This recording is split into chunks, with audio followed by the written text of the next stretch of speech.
Oh my goodness. This is blew my mind. That's awesome. I'm excited for you. Voices in my head can't eat. That's why she's by herself. Hi. All right, I'm gonna go to check out before I do Investment, not damage. Well, it's sort of right? There's no way to know. I like comfort space. I'll be able to not feel like things are being over. How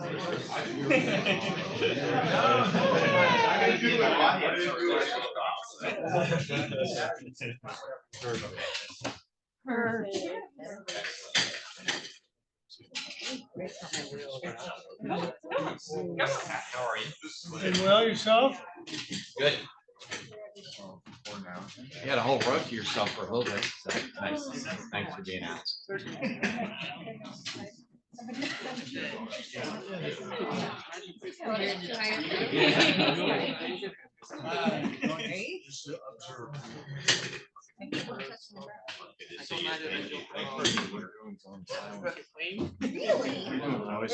I'll check it. You're looking here. Oh, that. Sure.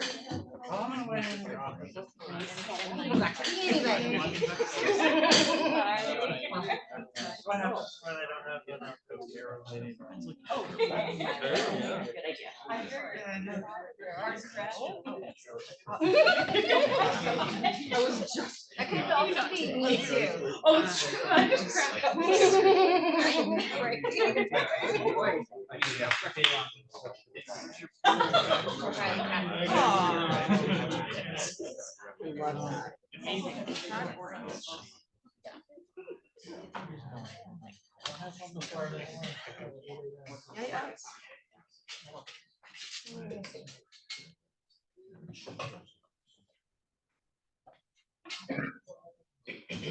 Wait a few minutes. Do you think people coming to class or? That's actually, I think, a Cheryl question. She had an invite out, but I don't know how many people had actually responded to it. So I think we could probably wait another minute or two and then start.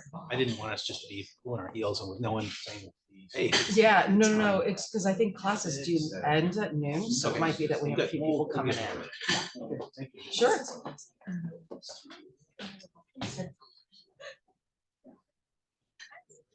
I just like, I feel like I don't think this.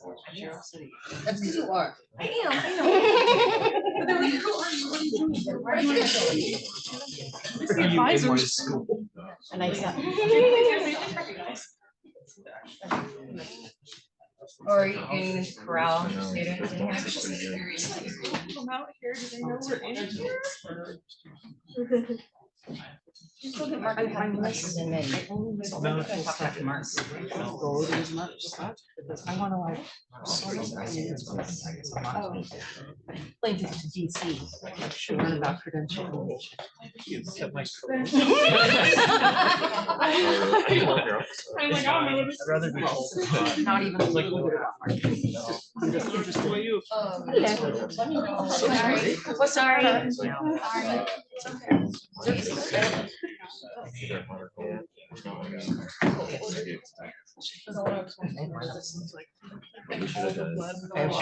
have both glasses and a pair. that's what happened. I think I've heard this. There's a new wardrobe. I travel. Like, I had to get myself a It like goes into my elbow. thought about getting it back. I was like, no. It's too small. You're getting the toast. I'm just being honest. I know. Hi, Lawrence.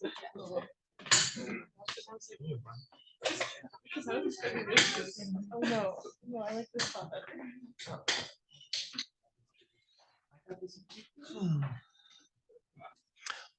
Good afternoon, everybody. Thank you for joining us. Welcome to the WSU Everett town hall meeting. This is our second town hall of this series. The goal is to go to each of our campuses this year. My name is Phil Weiler. I'm the Vice President for Marketing and Communications for WSU, and I'm going to sort of serve as our moderator today. We are, one of our guests is taking a picture right now, but we are going to be joined today by obviously Chancellor Paul Petrie. Paul will spend a few minutes talking about some of the highlights of this last year here on the Everett campus, and then President Schultz will join us and talk a little bit about things from a system level.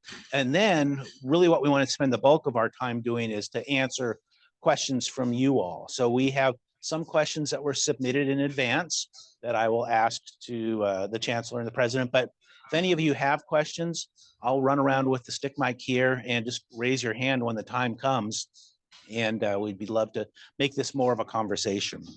Let me at this point turn it over to Chancellor Petrie. We can go ahead and get started.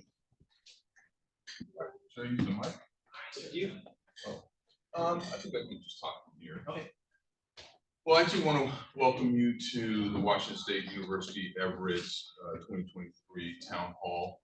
And so I'll kind of get things started for President Schultz and just have some things to talk about that are specific to the WSU Everett campus, and some of those things President Schultz will touch on as well from that system context. Before I get started, I want to just call your attention to our screens here, and you'll see this slogan, motto, kind of tagline, you know, every student, every day. And I think that that specific motto or tagline really speaks to the values that we have here at Washington State University Everett. And if we focus on every student having an excellent experience every day, then we can rest assured that they're going to learn, they're going to grow, and then move on to do fantastic things. And so that's something that I think is very important, and it embodies the spirit of Washington State University Everett, and it's our goal. That's what we're moving towards. We can't take credit for this specific motto. It's one that I adopted from one of my former students, Dr. Miguel Villarreal, who is the superintendent of Hoquiam School District. He was a principal at the time that I learned about this specific motto, and it was something that he really focused on within his school district. And so we borrowed that from him, so I wanted to be sure to give him credit. So if we look at our next slide, can move that, you can see that we obviously are moving in the direction of every student every day because our enrollment is increasing. It's kind of hard to really see what's in this specific slide, but you know, the highlighted area just shows you that we've moved to 212 students, and so that essentially is about a 14.7, almost 15% increase in our student population. The thing that this slide doesn't show is the fact that we have really had a strong showing in terms of our retention of students. And something that I think is really reassuring for us as Washington State University Everett, in that with the pandemic, we really saw that some of our students weren't really coming back. And so that was concerning. But with the work of our retention crew and our retention team, I should say, and our faculty and staff, you know, we've really been able to reverse that trend. And so we want to keep on that path. The other thing you don't see is that our new student population increased by about 31%. So that's something that's really important and really impactful, and we're happy to see that as well. So just some really important things happening here. The other thing I want to mention is that this 14.7% increase in overall growth really mirrors some of the growth that we were having pre-pandemic. I think in 2019, we were probably in the single digits, but prior to that, we were experiencing double-digit growth every year. Hopefully, we're back to that trend because one of our real key areas of focus is our continued growth of our student population. Go to the next slide. So something else that's really going to enhance the WSU Everett experience and our growth is our new leadership. So we're fortunate that we have a trio of folks who are coming on board to support WSU Everett and the work that we're doing here. First, we have Dr. Jacob Murray coming to us from electrical engineering, and he is our new vice chancellor of academic affairs. We also have Dr. Sergey Lepin, who teaches in our data analytics program, and so he's coming on board to be our vice chancellor of research. Then we have Dr. Xiaoping B, who is in our mechanical engineering program, who's coming on board to be our vice chancellor for student success. And I have to say that they've already come together and have started meeting and have already started to have an impact on WSU Everett and our direction. And so they're really going to focus on our student engagement and our outcomes with our student population. So we're really excited about the work that they're doing now and the work that they're going to do into the future. Next slide, please. And so I always enjoy introducing the fact that we have new faculty members, because that signifies that there's growth happening. And so we have 3 outstanding faculty members who are joining us here at WSU Everett. First and foremost, we have Dr. Shannon Calderon, who's coming to us from the Washington State University Tri-Cities campus.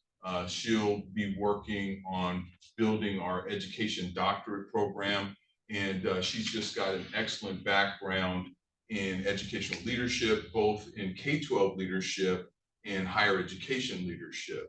And with her focus on higher education leadership, I think it's a really good fit for WSU Everett because of the partnerships that we have with local community colleges as they continue to build and grow their pipeline of leadership.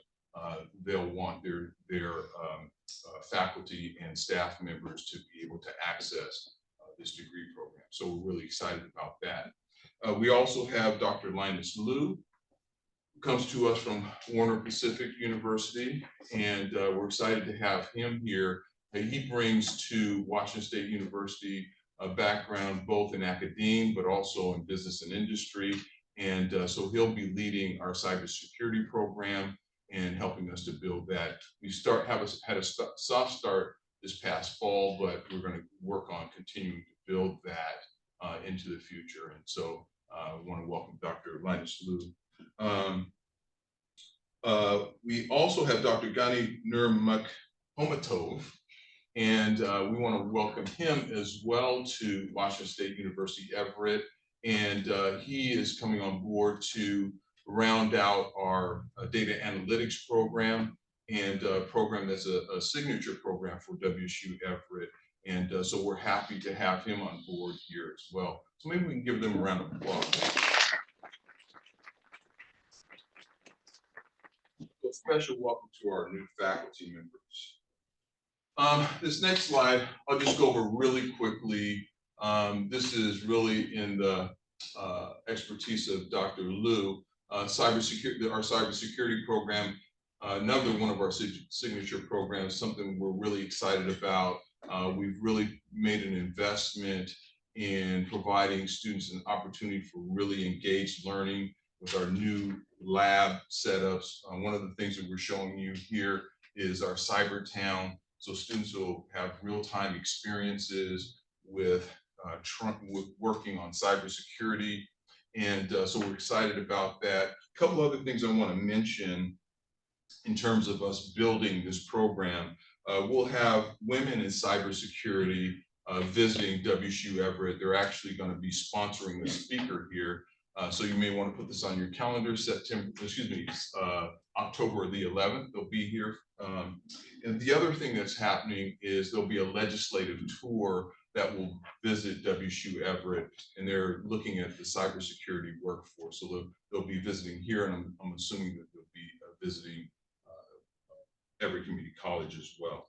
So a lot going on in cybersecurity. Next slide.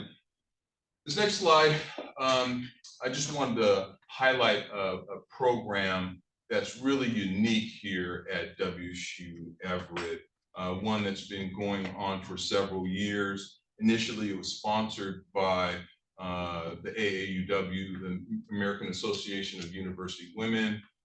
More recently, we've gotten some additional funding from Snohomish County STEM and Workforce Snohomish. And so this particular program, what we do is we bring young women from the surrounding schools to Washington State University Everett. In the fall, usually we'll have some middle school students. They'll come here, they'll be able to access our labs, to learn a little bit about our STEM programs, and then how they may want to think about STEM careers. And then in the spring, we'll do something similar with high school students. And the really important thing about this is it shows that funding follows good ideas. And so we're happy to be able to continue this program that's really beneficial to the community and beneficial to STEM. And hopefully, eventually, we'll have some of these young women as students. Next slide. Oh, so our Amazon Career Choice. So we're an Amazon Career Choice educational provider. And so the really unique thing about that is that they actually have a fulfillment center that just opened in Arlington, just north of here. And so we're fortunate in that Mayor Barb Tolbert, who's a member of our advisory council, has really helped us to facilitate our relationship with this new fulfillment center. It's just north of here in Arlington. They'll have about 1,000 employees there.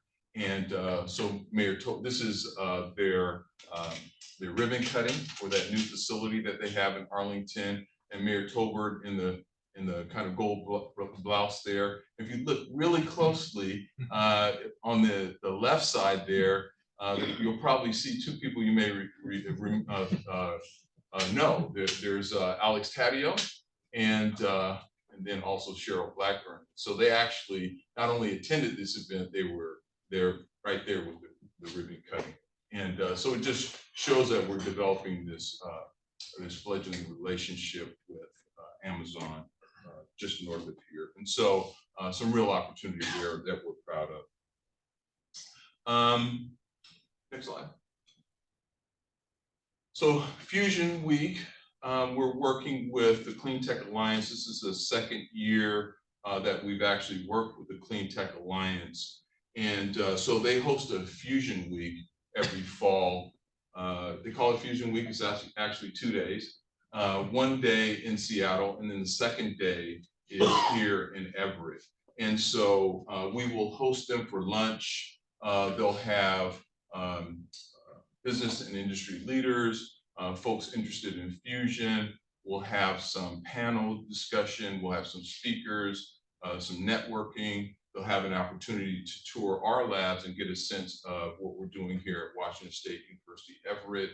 And then they'll depart from here, and then they'll visit the 2 fusion businesses that we have here in Everett. And those are Helion and then Zap Energy. And so it's a really good opportunity. Oh, the other thing I want to mention is that Chris Keene, our Vice President for Research, will be on the panel. And it's just a real good opportunity for us to really get WSU Everett immersed in a lot of things that are happening in Everett and the North Puget Sound around renewable energy. And fusion energy is one of the real kind of signature pieces for Everett and Snohomish County. So we're happy to be involved in this. And I think as the time goes on, one of the things we want to focus on is how WSU Everett can add to the workforce around sustainable energy. And I think this is my last slide, actually. And so just in closing, I just want to say that, yeah, we're working on making sure that every student every day is successful here at WSU Everett. We have new leadership, new faculty, and just a ton of opportunity. So thank you all. Thank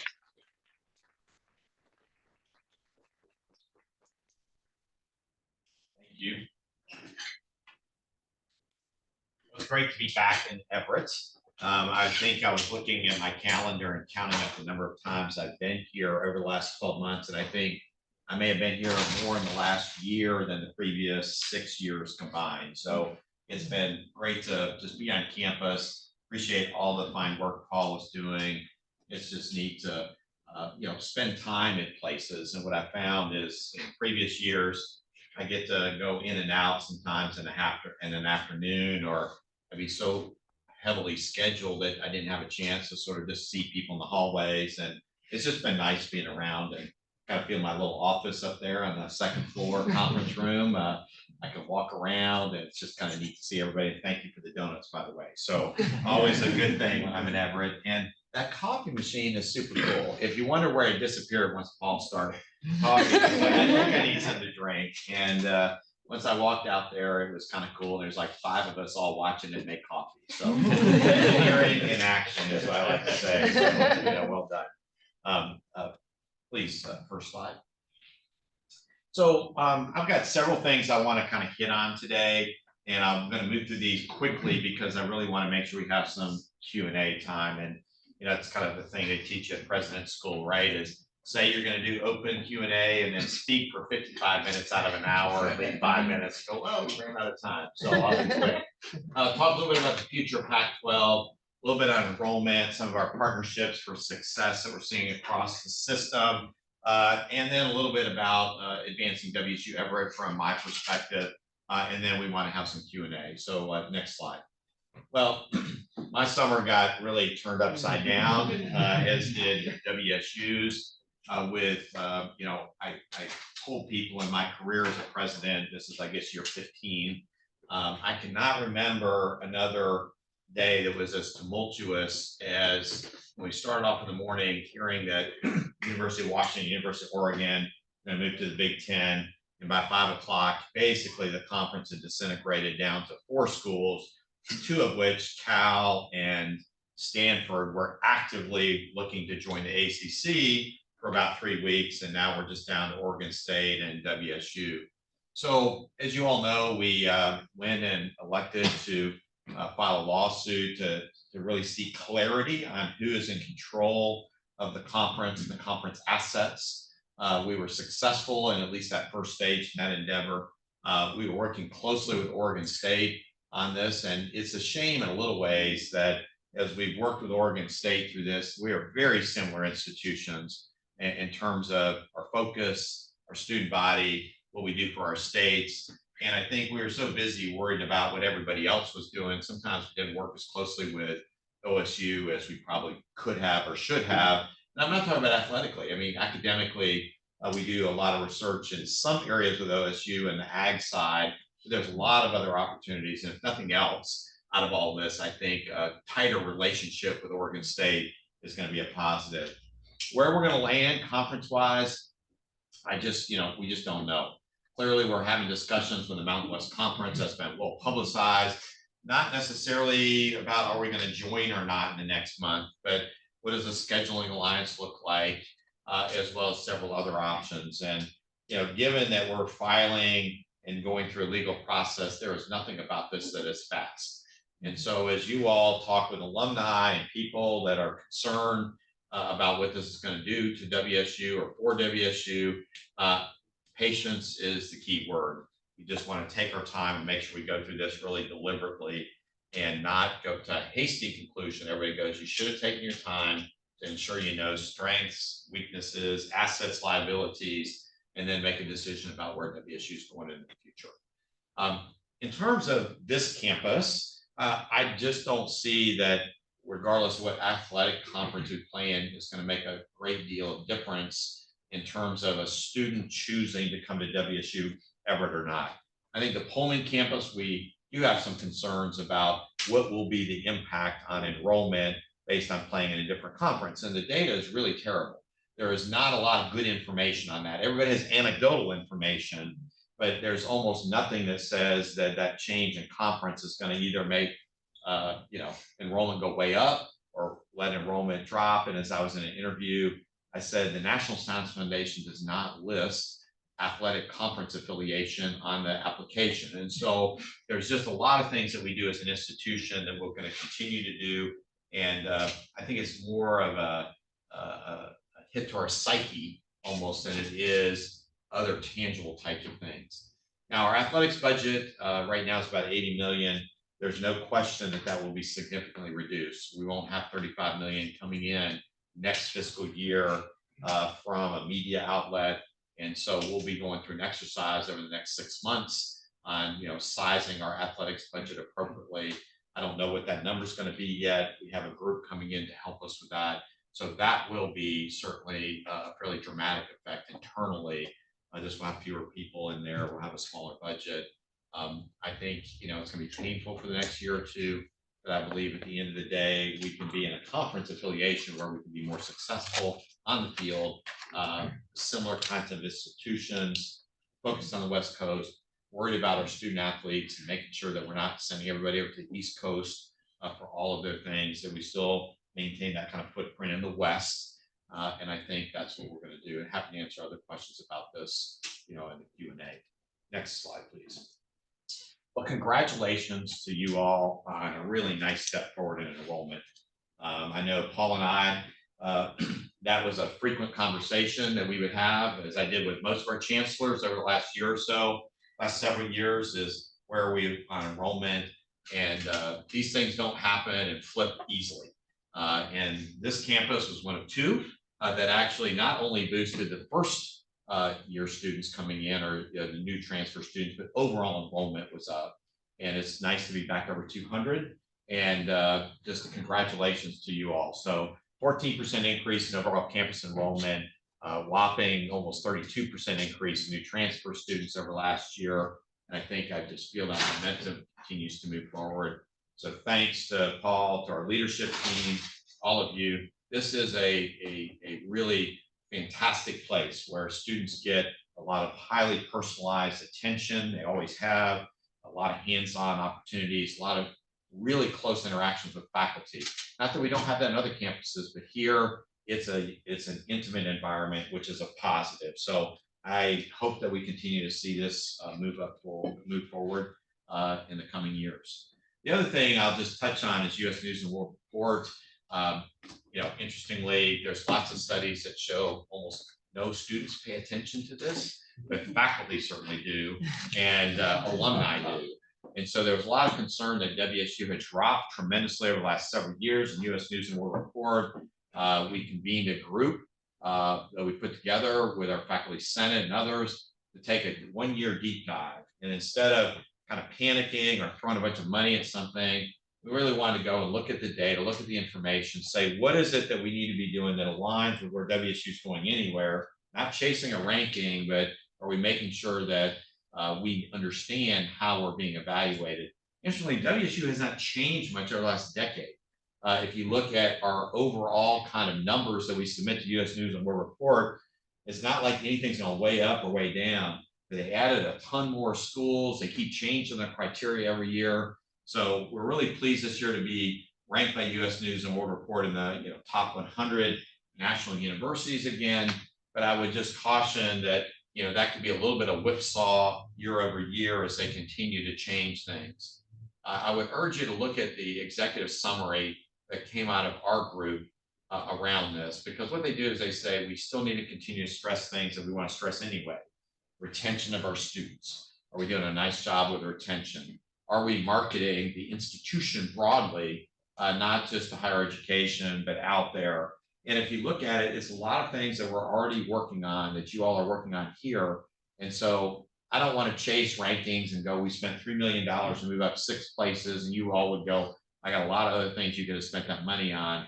But if for the things that we need to do anyway institutionally, and they do help us, I think that's important that we recognize that. So anyway, I appreciate all the work that went into this, but I think the rankings tend to get more excitement internal to academia than they do outside. Let's continue to do what we want to. Let's map our own pathway, and let's keep putting students first. And I think ultimately, in the end of the day, that's what's important. Next slide, please. Well, Partnering for Success, we had a great year fundraising last year, $167.9 million. We have a couple other really large proposals that are out with individual donors and others that we expect to hear more about in the next month to 6 weeks. So really pleased with that. It's a lot of hard work. Our chancellors, our professional development staff, just really doing a nice job with that. I'm really pleased that Haley's joined full time here. One of the things is not just do you have a staff member, but you have a clear plan for where the university is going, what those priorities are.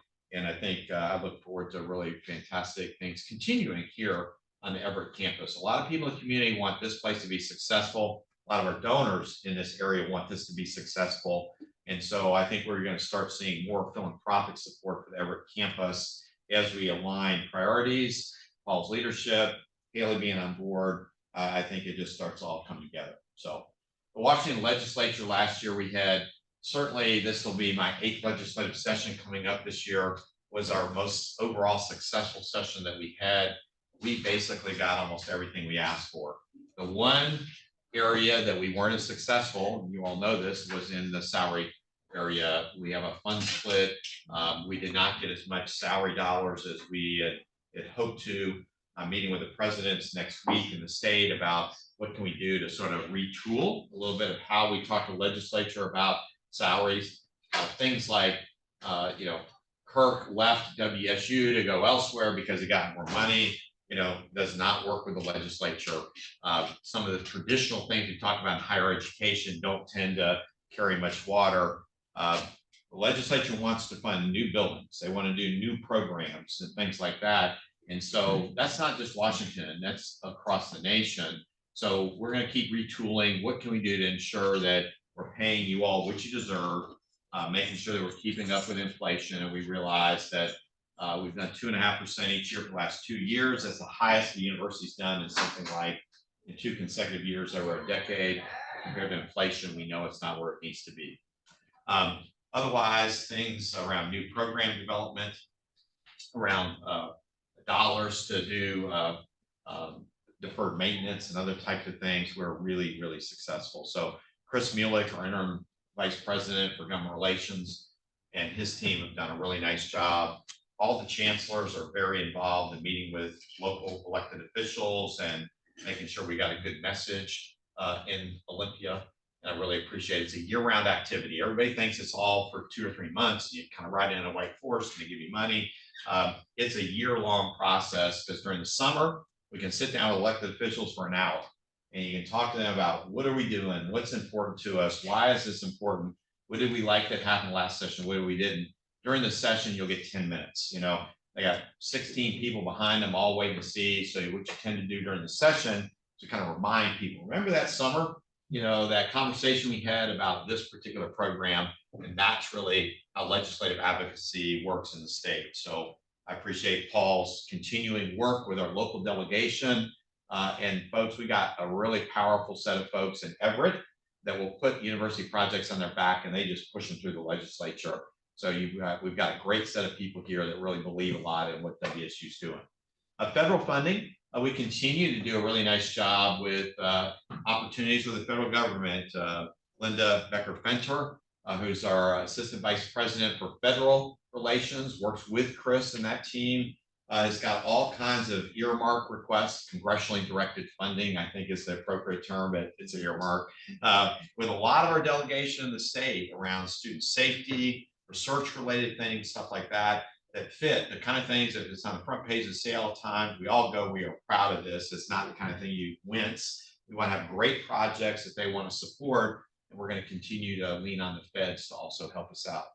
One of the things that is on this slide, and we're continuing to refine this number, is how many faculty positions have we added at WSU over, say, the last 5 to 6 years through dollars we've gotten from the legislature. And this would be specific programs like data analytics or the cyber program and things like that. And we think it's about 100 new faculty lines that have been funded by the legislature.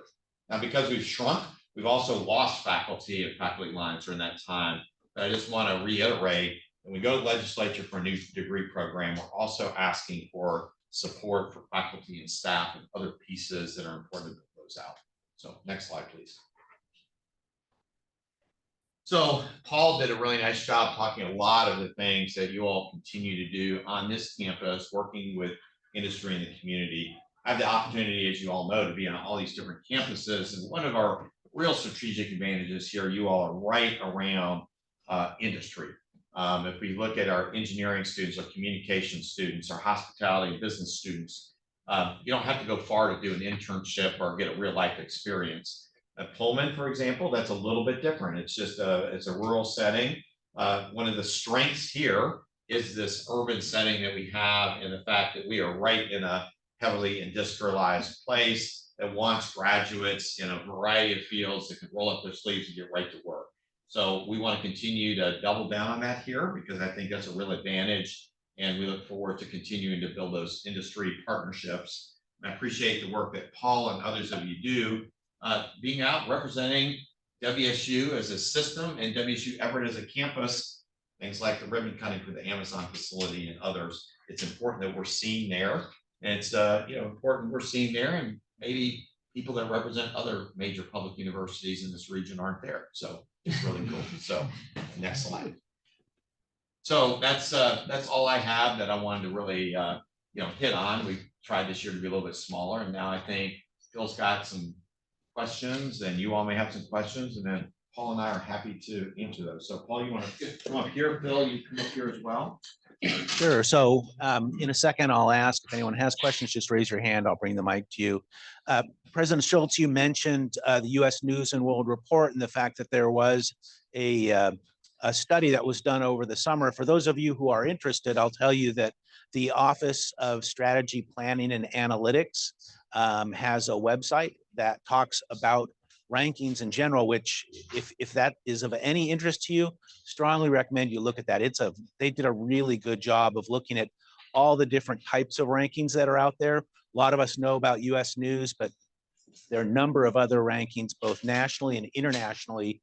And the Office of Strategy Planning and Analytics really looked at how is WSU stacking up, because there are some, what I would call legitimate rankings, and there are some that are a little bit less rigorous, I guess, in their methodology. So anyway, it's a good place for you to look.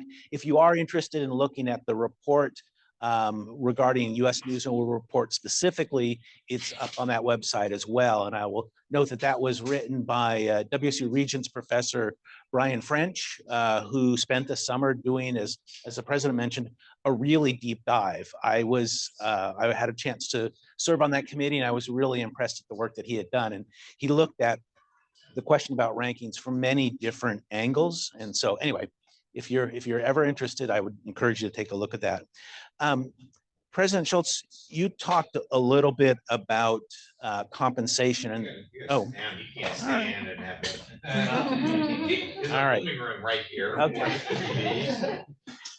So you had talked about compensation, and this was a question that had been submitted in advance. I think you touched on it, but there was a piece maybe that you could add some more color to, if you would. So this person writes that classified staff received a 4% increase this year. The legislature, however, as you mentioned, did not fully fund the 4% increase for faculty and administrative professionals. These groups received a 2.5% increase instead. This person's question is, where does compensation stand in your perspective when you go back to the legislature? Where does it stand from a legislative priority perspective?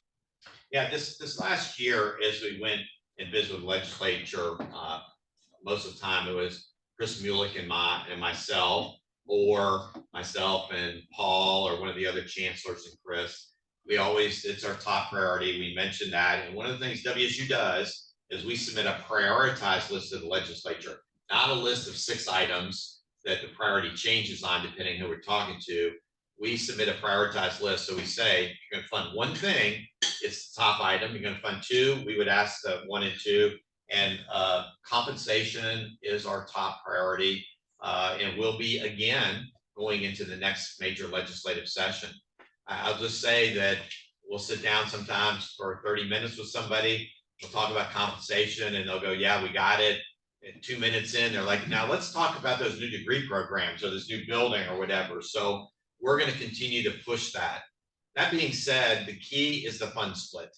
And this was done during the Great Recession, that the idea was the state will provide some piece of compensation, and then the university would use a tuition increase to fund the remainder of that compensation piece. And as a matter of fact, sometimes when they're doing the calculation, they would just assume the university will do the maximum tuition increase, even though the Board of Regents may not have approved it or even considered it at that time, but that's just the way the budgeting was done.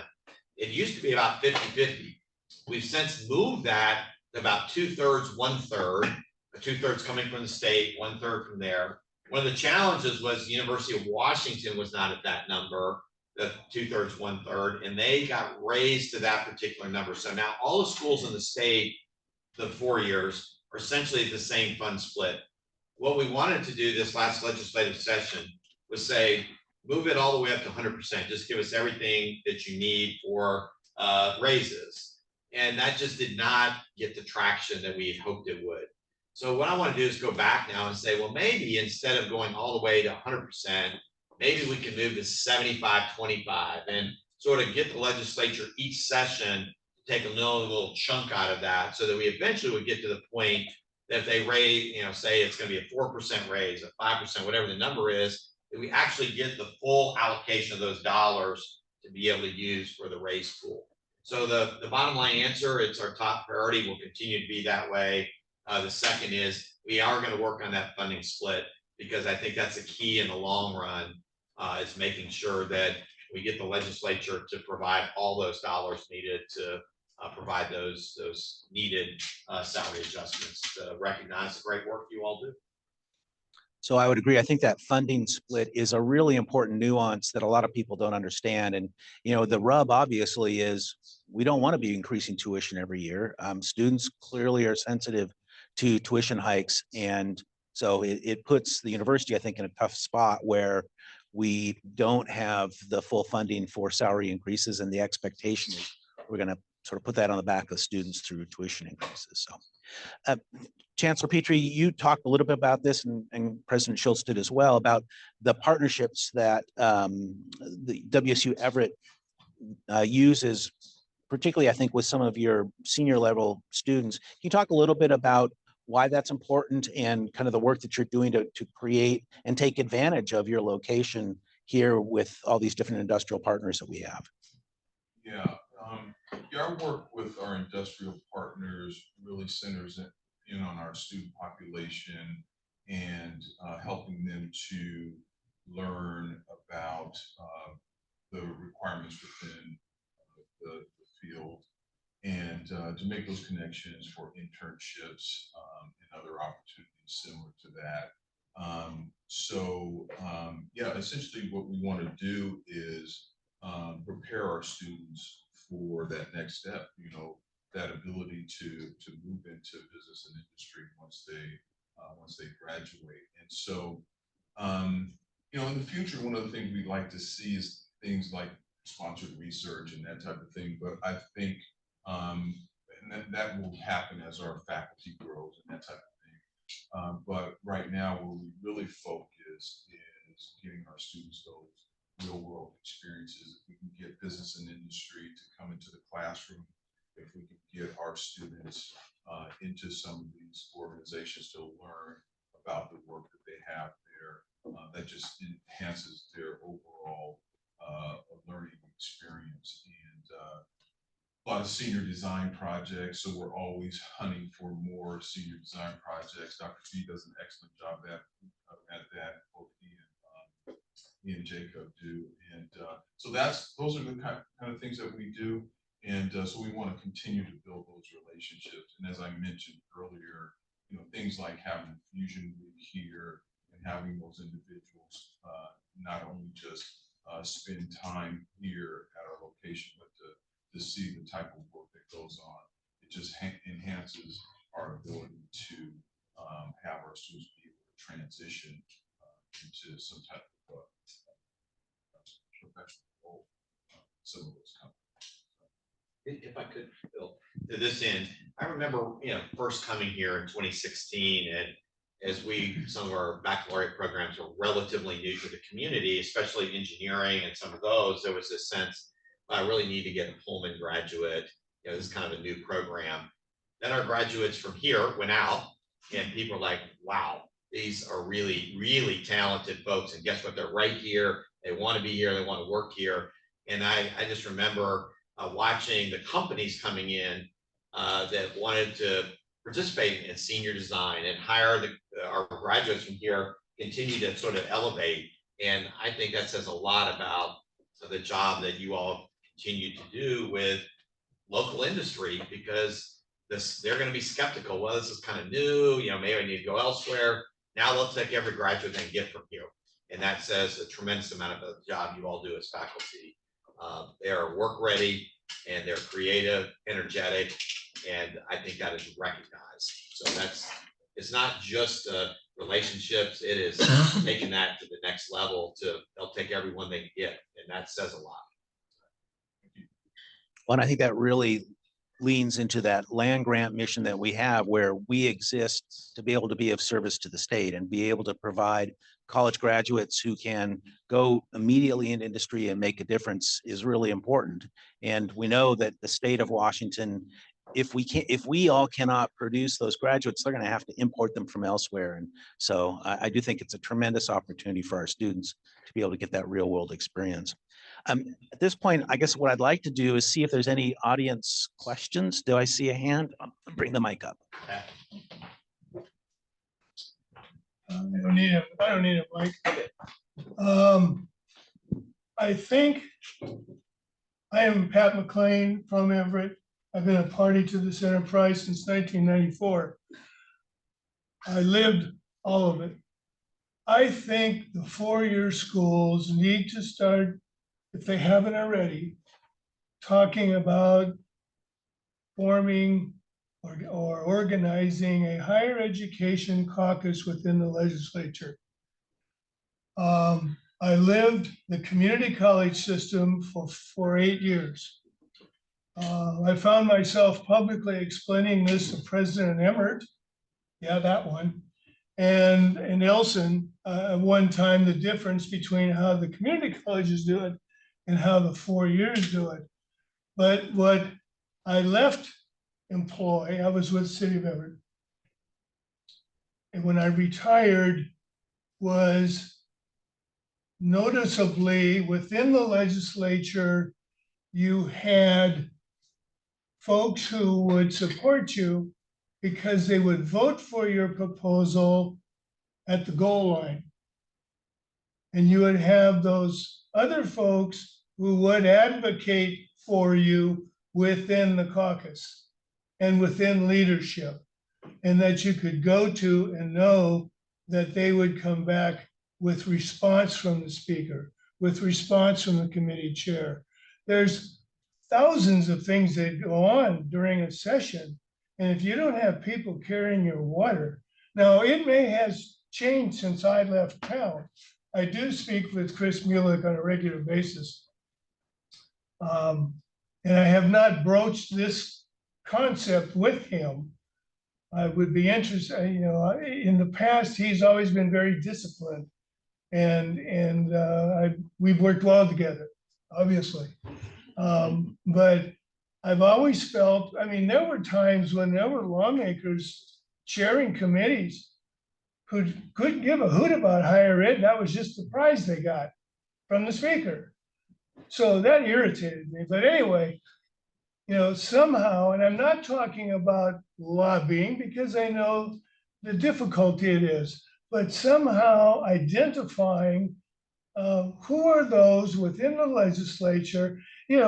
When somebody says they got higher education, it's not always a prize. It's like, oh, gee, I didn't get budget. that type of stuff.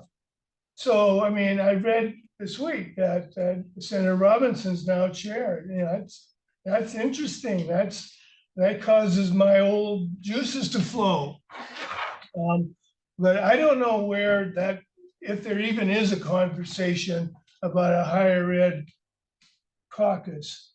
But the 4 years in particular, they always, you know, in their independence, I don't know if they're doing it themselves as much as they could if they, like Oregon State and Washington State have done, hold hands and fight together.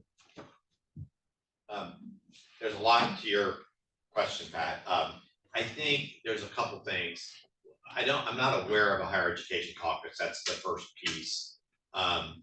We have been fortunate to really work hard to make sure that when they caucus, we've got some champions in the room that are legislators of influence, that their voice carries a lot of weight. And I think we've been able to work pretty well with that.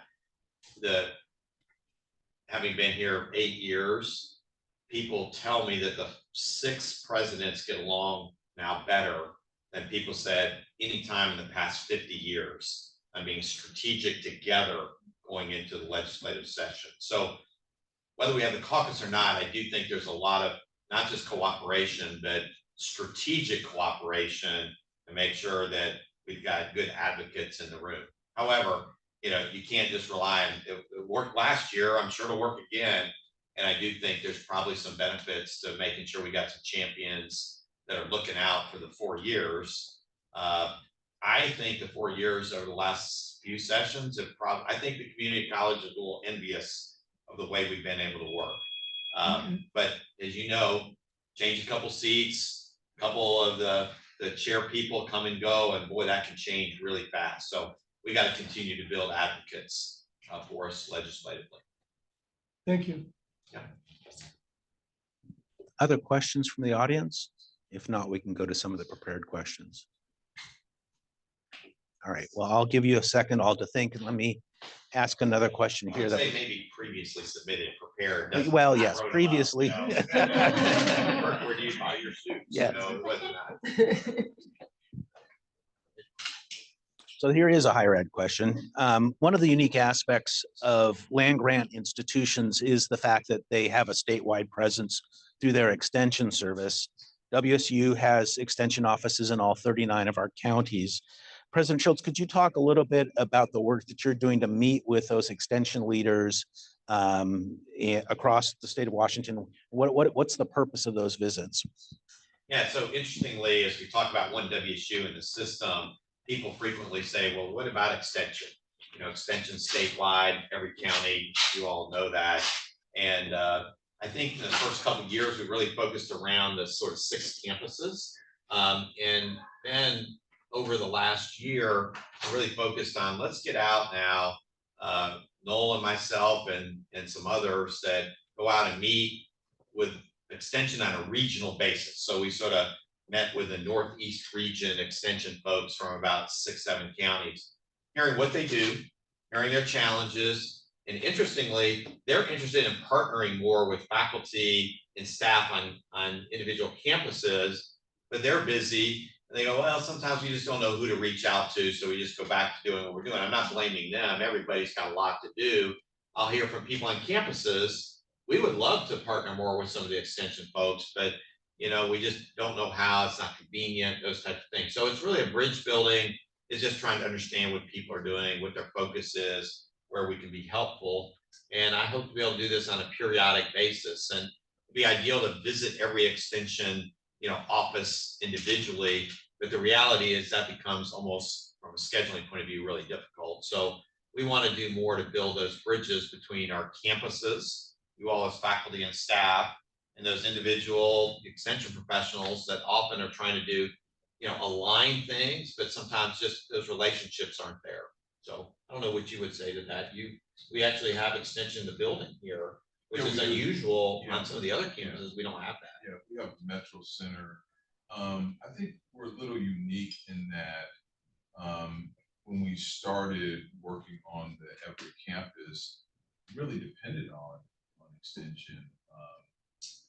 So the directors of extension in Island County, Snohomish County, and Skagit County, they all helped to introduce me to folks. And so we kind of developed a relationship in that way. And some of it is carried through, as you mentioned, Metro Centers here. But I think we're at a point where we need to double back and strengthen some of those ties. Well, speaking of partnerships, that's a good, oh, is there another question? I was just gonna build on that, and this question will surprise no one. But how can Everett as a campus help elevate one WSU? Yeah, I think continuing to partner with our other campuses as it makes sense. And I think that's ultimately at the end is over the last couple of years, we've built the structure, right? We've put it together, we've done the publicity around WSU. I think there's a lot of people on the campuses going, okay, well, I understand that's all there. Now, where is the yield? What is better than it was before? And what I've found is some of those ideas aren't coming from sort of senior administrators, not coming from the president and necessarily the chancellor. They're faculty and staff that are going, hey, instead of us hiring a new person to do that, we can have one person to work for Vancouver and Everett, or those types of things where we're being more efficient. We're finding ways to partner, maybe geographically, and also this sense that all roads don't necessarily need to Pullman. That we're now doing a degree program proposal, for example, in supply chain management that would be offered on 2 campuses, Everett and Vancouver. And this is starting to be very new for us because in the past it would be, you don't offer in Pullman, we're not going to offer it anywhere else. Well, given the urban serving nature of those 2 campuses, the ports, all the shipping going in and out, if you're going to locate that program in 2 of our campuses, it needs to be here. So I think we want to continue to look for those particular things. And guess what? There may be some Pullman students that are interested in that. And guess what? They could be using technology to access instructors and things that are located on this side of the state in a very different way than we would normally think about it. And that could be a strength of the system. People don't have to be on the 2 campuses, but still get some of that expertise. So I want people to just continue to be thinking about new creative ways to say, hey, we can do this differently than we've done before. And I think we're going to see more of that coming forward, Haley, not less. Yes. I don't really know that now.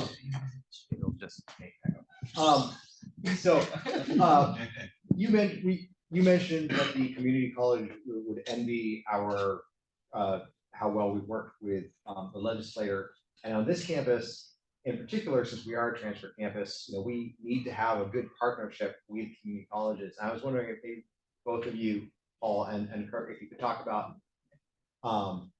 what are we doing and working on to build our relationships with the community colleges, and of course, particularly Everett Community College, so that we can kind of work together in things like recruitment. If we work on recruitment, or if they work on recruitment, hopefully they become the supply chain, not supply chain, on the conveyor belt to lead to us.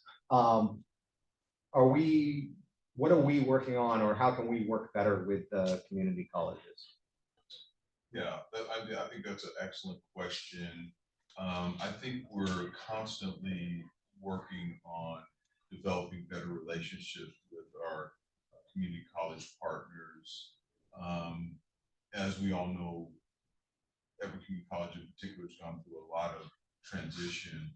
And I think the real positive piece is that we've been able to meet with their leadership, get a sense of their direction. It's going to take some time because they're really kind of getting themselves settled.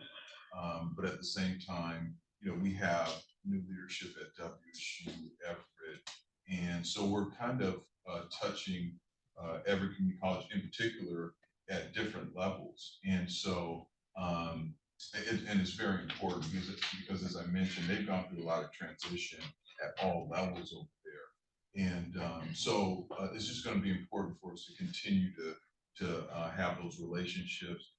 One of the things that we haven't done, we haven't been as effective at, and that's inviting groups of folks from our community college partners to WSU Everett. In the past, we've had academic advisors from our community college partners come here. We just meet with them, have lunch, you know, learn about their challenges, their successes, have them learn about us, our challenges and successes, and just develop those relationships. And so, and I think, you know, it's really important, like most of the presidents I see at meetings, for instance, Amit Singh, who's the president of Edmonds Community College, we're on the board of the Economic Alliance. I see him all the time. We're always talking. But in terms of our actual connection and how we connect in ways that our students are able to understand the opportunities between our two institutions, it's not necessarily me and him talking, right? So we have to continue to build those relationships at the college level, at their department level, at the advising level. And so we just have to do a little bit more outreach. And we also, you know, have to give ourselves some grace because, you know, just coming out of this pandemic, you know, we've all had some struggles, and so we just have to double down on our outreach. Does that make sense? Sure. You know, I feel like, you know, there could also be like, you know, they have recruitment people. We have a recruitment team. You know, these teams, maybe those teams can, you know, try to work together, organize events together, you know, like we need to do. Most definitely. And, you know, and that's the, you know, the realization is that we actually service the same students. You know, the students that will go to the community college are the students that we want to have come to WSU. And so, yeah, that joint recruiting type of focus is something that's very important. So I'm going to put aside some of the things like reverse articulation agreements and class, you know, transfers and all that. It's important, and people are going to check that box, and many of you are going to do a great job of that. How can you utilize your location with Everett Community College in a very different way to do that? So when you all have these design projects and competitions, can we get Everett Community College students that think they might want to be an engineering student on those particular teams where they just kind of walk across the street to do it? How can we take the Murrow Symposium and double down on somebody who goes, yeah, I'm thinking about communications, but wow, meeting an editor of the New York Times, I never thought I'd be able to do that. You know, how do we utilize some of the things that we bring as a large, comprehensive research, hands-on focused university in a way that helps us with the recruitment, but people get to know you all as faculty in a different way that there is no other community college 4-year partnership I'm aware of in the state that is this tight. And so how can we utilize that in a different way? That's how I think we got to think about it. We should expect administrators to do this stuff on, is the transfer courses going back and forth enough? The other thing is, how can we be more aggressive over there and having some of you in front of their math classes or their English classes or things like that? Not just saying come over to WSU Everett, but let me tell you some really cool stuff that we're doing. We're going to put a rover on Mars. We're going to do this. We're going to teach you how to do these types of things. And guess what? We're right across the street. I think we don't utilize that enough. And it's not, you all already work 60 hours a week or more. It's not like you have all this free time. But I think that's the edge that you all have with this location that we need to utilize. So we're at the top of the hour. I'd like to take one more question from the audience if there is one. Anyone else want to close us out? I got maybe a soft one for you. So Noel's new position, right? She's transitioning to Tri-Cities faculty member. Where does that put you? Yeah, so people ask me a lot of times, where do I live? And we live in Spokane part of the time, Pullman part of the time, and actually have an apartment in Richmond. So we're in the Tri-Cities a bunch, and my job won't change. I still travel virtually the state most weeks. I'm around at different campuses. That won't change. But you know, as a spousal couple, when this opportunity came up, I said, I don't know when you've ever had this kind of an opportunity to build a research center, from the ground up. She's been a partner on all this One WSU stuff, and she is really eager to, take that in the Tri-Cities to make sure that every campus benefits from that. Every faculty member working in this area has an opportunity for research collaborations and things like that. So I've been hearing lots of advice about this for multiple years. Now she gets to execute on it. So I think it'll be really interesting for her, a challenge and a superb opportunity. But no, my stuff's still going to basically remain the same. I'll get a lot of Alaska airline miles, a lot of windshield time, in the state of Washington. So great question. Thank you. Let me just congratulate you all on a fantastic start to the year. The enrollment growth, some of the fundraising opportunities, positive momentum. I just feel on campus when I'm here, the energy is great. I know Paul, several of you in the audience now have some additional administrative responsibilities. I look forward to helping grow some research here and some scholarly work and have the campus set up to do that. But again, I appreciate everything that happens here.